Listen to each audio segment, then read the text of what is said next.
नमस्कार, सोशल संवाद में आप सभी का स्वागत है। मैं आकाश पोद्दार। जैसा कि आपको पता है, विधानसभा चुनाव अभी नज़दीक है, जिसे लेकर Bharatiya Janata party active mode पर आ गई है और बांग्लादेश घुसपैठियों को लेकर लगातार राज्य सरकार पर निशाना साध रही है। इसी विषय पर आज हम चर्चा करने बैठे हैं और हमारे साथ हमारे सहयोगी शशि भूषण जी मौजूद है। सर, बांग्लादेश घुसपैठियों को लेकर लगातार भाजपा निशाना साध रही है। कल हिमंत बिस्वा शर्मा झारखंड आए और बांग्लादेश घुसपैठियों को लेकर कई बड़ी बातें कही है, तो इसका क्या इम्पैक्ट पड़ेगा विधानसभा चुनाव में सर? इम्पैक्ट पर बात करते हैं। पहले तो इस बात को कर रहे हैं कि औपचारिक घोषणाएं भले ही बीजेपी ने नहीं किया है कि हमारा प्रचार अभियान शुरू हो गया है, लेकिन आप देखिए कि लोकसभा चुनाव खत्म होते ही, रिजल्ट आते ही बीजेपी ने एक तरीके से विधानसभा की तैयारी शुरू कर दी है और यही सबसे बड़ी बीजेपी की खासियत है। और आप देखिए कि मन मुताबिक उनके रिजल्ट झारखंड में नहीं आए हैं, लेकिन उन्होंने अगले सप्ताह ही 2 चुनाव प्रभारी, आप देखें मध्य प्रदेश के जो पूर्व मुख्यमंत्री हैं शिवराज सिंह चौहान, हिमंत बिस्वा शर्मा जैसे भारी भरकम नेताओं को उन्होंने यहाँ पर चुनाव और सह प्रभारी बनाकर भेजा। लक्ष्मीकांत वाजपेयी पहले से यहाँ पर प्रभारी, उनको फिर से रिपीट किया गया है।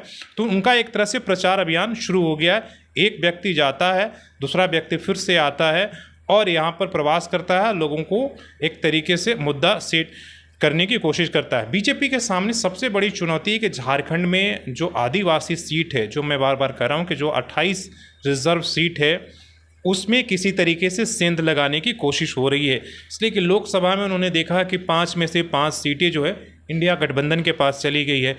तो उनके पास सबसे बड़ी चुनौती यही है कि हम आदिवासी जो सीट है, आदिवासियों के किस मुद्दे को हम सेट करें जिससे कि उनके अंदर हम अपने वोटों का घुसपैठ कर पाए।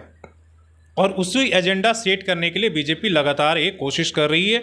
आप सदन के अंदर देखिए, जब निशिकांत दुबे बोलते हैं तो लगातार इस मुद्दे को उठाते हैं कि जो संथाल परगना है उसका डेमोग्राफी चेंज हो गया है। और किसने चेंज किया है?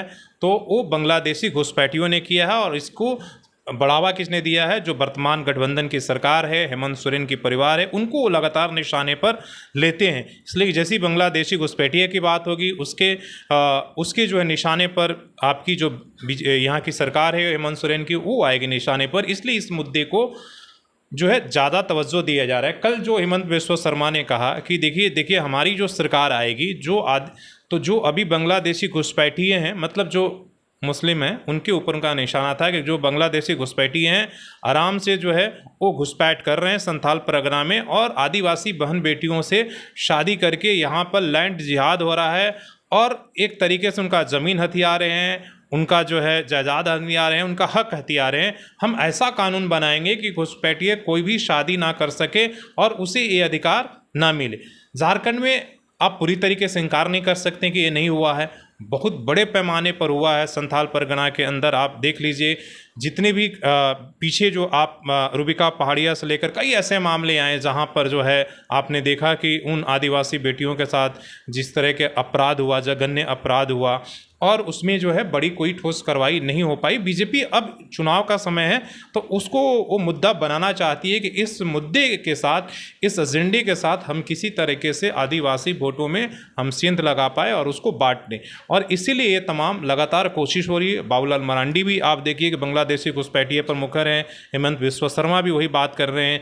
अभी आप देखिए कि 2 दिन बाद अमित शाह के यहाँ पर 20 तारीख को दौरा है, वो भी लगातार इस बात को कहेंगे और दोहराएंगे और बताएंगे कि हम किस तरीके से वो कहेंगे। हो सकता है कि ये बात, जैसे कई बार ये बात हो चुकी है कि अगर बीजेपी की राज्य में सरकार बनती है तो हम इसके लिए फिर से एनआरसी लेकर आएंगे और जहाँ जहाँ पर ये शक है वहाँ पर काउंटिंग कराएंगे उनको बाहर। तो ये सारे बीजेपी के मुद्दे सेट करते हैं, उनके लिए एजेंडा में सेट करता है, उनके लिए आसान है ये सारी बातें करना। दूसरी पार्टियां इस पिच पर नहीं खेल सकती, वो नहीं कर सकती कि हम एनआरसी लेकर आएंगे। वो बांग्लादेशी घुसपैठिए की बात नहीं कर सकती है, वो नहीं कर सकती कि यहाँ पर धर्म परिवर्तन हुआ है। लेकिन बीजेपी के लिए सारे मुद्दे उठाना आसान है, इसलिए बीजेपी लगातार वो अपना एजेंडा सेट करने की कोशिश कर रही है।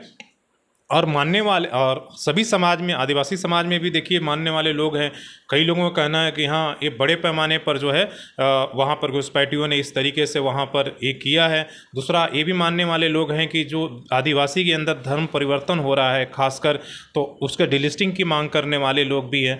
तो हर तरह के लोग हैं। तो जो इस तरह के मांग करने वाले हैं वो नेचुरली है कि वो बीजेपी के साथ जाएंगे और उनको मुद्दा को वहाँ पर सही से हवा मिलेगा। और इसी बात को बीजेपी समझते हुए लगातार इस मुद्दों को उठाएगी।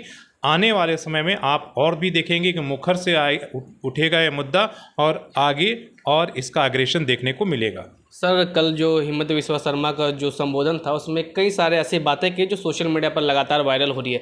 उसमें से एक बयान के बारे में हम आपको पूछ रहे हैं कि जब हिमंत बिस्वा शर्मा ने कहा कि बिरसा मुंडा के पावन धरती में बांग्लादेश घुसपैठियों का कब्जा हो रहा है, तो क्या इस तरह के बयान से विधानसभा चुनाव में असर पड़ेगा कि यह सोशल मीडिया तक ही सीमित रह जाएगा? सर, जिससे हमने कहा कि जो आदिवासी समाज के अंदर भी जो उस विचारधारा, जो उन बातों को समझते हैं, जो उन मुद्दों को ऑलरेडी उठा रहे हैं, कई लोग इस मुद्दों पर काम कर रहे हैं, कह रहे हैं कि हाँ, आदिवासियों के हक को, जो बाहर से लोग आए हैं उनके ज़मीन को, उनकी बेटी को, उनके इनको सबको एक तरीके से जो है वो कब्ज़ा करने का, अतिक्रमण करने की कोशिश कर रहे हैं। तो जो लोग इन बातों को उठाने वाले हैं, जो इनके भुक्तभोगी, वो उन मुद्दों के साथ, बीजेपी के साथ तो जाएंगे, इस बात से आप इनकार नहीं कर सकते। जैसे हमने कहा, आपने देखा कई ऐसे लोग हैं जो आदिवासी समाज के अंदर भी वो मांग कर रहे हैं कि जो सरना धर्म को कोड को मानने जो सरना धर्म को मानने वाले नहीं हैं, जो आदिवासीवत को मानने वाले नहीं, जो प्राकृतिक पूजक नहीं हैं, जो दूसरों धर्म में चले गए, उनको आदिवासी नहीं माना जाए, उनका आरक्षण खत्म किया जाए, डिलिस्टिंग किया जाए। और इस मुद्दों को भी उठाने वाले लोग हैं, तो वैसे लोग जो है बीजेपी के साथ जाएंगे और उसका वोट तो बटेगा ही बटेगा। लेकिन अभी ज़्यादा अभी संभावनाएं नहीं है। आज भी अगर परिस्थिति में आप देखेंगे तो जो हेमंत सोरेन, जेएमएम और इंडिया गठबंधन की है, आज भी आदिवासी ज़्यादा से ज़्यादा समाज जो है वो उनके साथ है और बीजेपी इस बात को समझ रही है, इसलिए वो मुद्दों के सहारे हो सकता है कि आगे आने वाले, जैसे हमने कहा कि अभी तो बांग्लादेशी घुसपैठिए की बात हो रही है, आगे आने वाले समय डिलिस्टिंग का मुद्दा भी गर्म होगा और उसमें आपस में ही ये होगा कि जो लोग धर्म परिवर्तन कर चुके हैं, जो लोग नहीं, उनके बीच में ही विरोध शुरू होगा और जब विरोध शुरू होगा तो उसका फ़ायदा दो वर्गों में बटेगा, तो बीजेपी को मिलना है। बहुत बहुत धन्यवाद सर। तो आपको बता दें, विधानसभा चुनाव नज़दीक है, ऐसी घटनाएं, ऐसा सब बयान आपको दिखता ही रहेगा। तो ऐसी अपडेट के लिए सोशल संवाद के साथ जुड़ रहे हैं। तब तक के लिए देखते रहे सोशल संवाद। जय हिंद।